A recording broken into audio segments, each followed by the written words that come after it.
had a couple of people that had some more questions. One about how to descend and touch on how you descend when you're climbing DRT. So I'm going to touch on that. Also had, I get quite a bit of comments from people, I guess more the SRT guys that like using SRT. Some of the guys will mock DRT because DRT is old school. They say SRT is a lot easier, which it probably is. Not trying to make the claim that DRT is easier than SRT. It's not. But I looked up some of the kits for SRT, and you probably don't need everything that's in the kits that I see. But most of those kits are around $300, more or less. Probably don't need everything that's in the kits. You could, I'm not sure what are the minimum amount of gear that you'd need for SRT, but it's a significant investment in gear, and and if that's something you want to use, that, it's definitely going to be easier. My thought on this method is it's more minimalist. The only thing you need is 75 feet of rope. We use carabiners just because it's more convenient, but you don't even need a carabiner. Right now I'm just using a rock climbing harness just for the purpose of this demonstration, but we always use a carabiner on it to make it easy, clip in and clip out. But you could even get away without even using that. And I think one of the things that some of the naysayers about DRT is they believe it can be kind of noisy, and it's not as easy. I don't agree about the noise. I think that there's more potential with SRT for making noise in the aspect of you got more metal parts and the potential for them to clang together, that kind of noise. So with DRT you do have your carabiner, but you don't even necessarily need to use that. And as far as rope noise, if you're climbing really fast, you can hear the rope go over the tree, and even that's not that loud. But typically in a hunting situation, I'm kind of going slow. I'm not in a race. I'm very deliberate, and when you're trying to be, just like if you were hanging sticks, you try to be quiet and deliberate. It's the same thing with climbing DRT. So I think it's actually quieter, my own opinion. But teach his own. This is just a method we want to throw out there. We like it, and if it's something you guys want to use, you can. As I always say, it's just another tool in your arsenal. It's pretty cheap. For 75 feet of Predator, we're using 11.4 millimeter Predator line. I think we paid, when we bought it, we bought 150 feet, and it was like $160 for the 150 feet. We split it between two guys. All you really need is about 75 feet.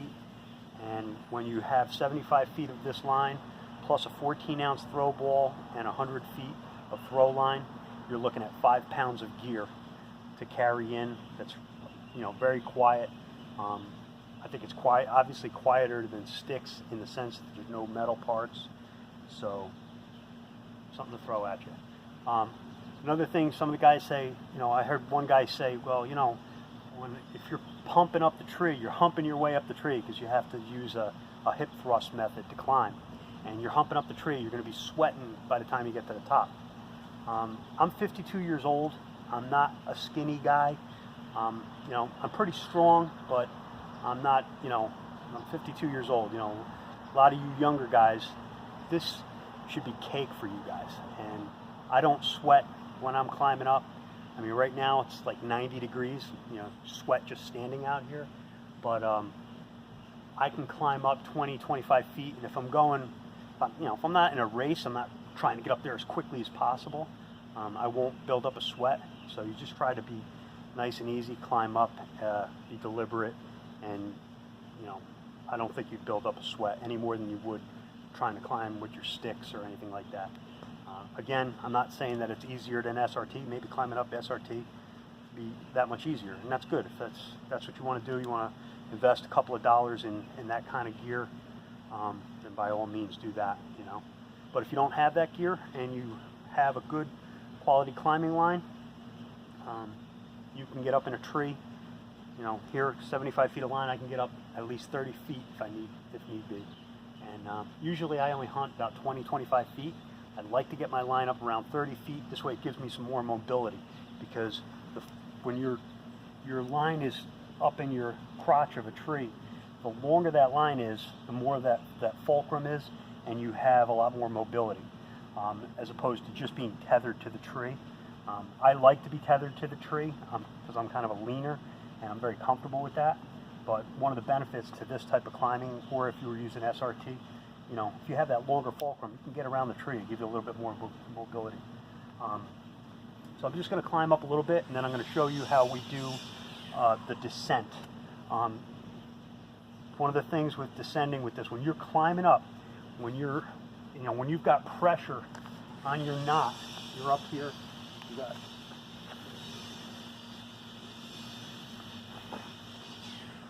Let me just show you real quick. This is, you know, guys think this is hard. I guess from looking at it, and if you're not doing it right, it would be hard. When you lean back, you know, there's no pressure here. I'm leaning back, and all I do is with my feet against the tree, I'm going to take my weight off my body, or weight off the rope, and just hip thrust up. It takes the weight off, and then I'm just going to pull down on this rope. I'm not pulling my body weight. My hip thrust is lifting my body weight, and I'm just pulling that rope over the limb. So it's not hard. You just, nice and easy. Not hard. Easy, okay? So now, if I want to descend, what I like to do, I like to keep my rope in one hand tight, so I have control. Because once I start to pull on this knot, it's going to loosen up the knot, and the rope is going to want to slip through. If I didn't hold this, I'll come down quickly.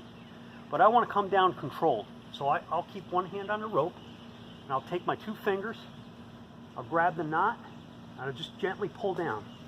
And you start to descend. If I let go, it'll stop. If I was coming down too fast and I wanted to like apply the brakes, this tag end, if you pull on it, we call that the brake. That will really grab it quick and stop you. But it should stop on its own. But watch here, 2 fingers, just pull down gently. And you start to come down. That's it. That's all you got to do to come down. 2 fingers on the rope, pull down, start to come down too quick. You can either hold back here with this hand, or even pull on this and it's like your brake, and that'll stop you. So that's descending, DRT. You know, I said in one of the other videos, one of the really cool things, and I think it's an overlooked aspect of DRT, and maybe even SRT too. I don't know how, I never climbed SRT, so I don't know what it's like descending SRT, but you know, a lot of people don't think about, we think about getting into the woods and climbing up in the tree, but we don't think about coming out that much.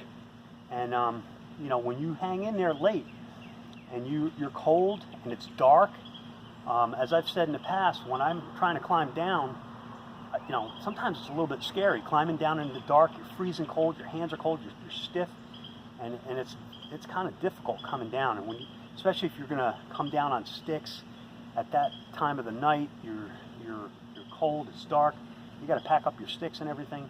One of the cool things about this method is you do that descent and you climb right on down, and in seconds you're on the ground safely, and there's no effort. So if you add up getting out to your overall setup and climbing in, I think it makes this method attractive, you know, because it makes it easy to get out. So that's just something to factor in.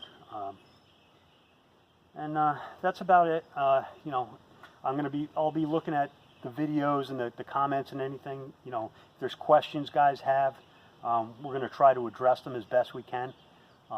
The other question that we get a lot, or at least a couple of times, was this method, you know, you really need a limb to get over to climb.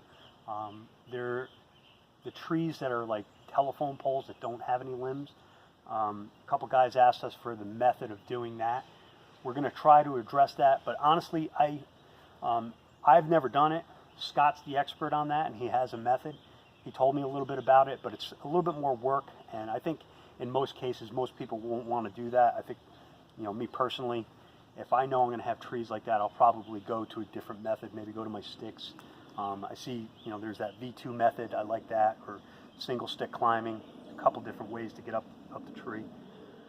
But the method that the arborists use when you got a straight tree and you want to get up there, the method that Scott has, it's a little bit more work involved. It's a way to get up there.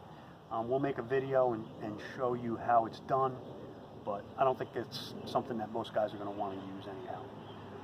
But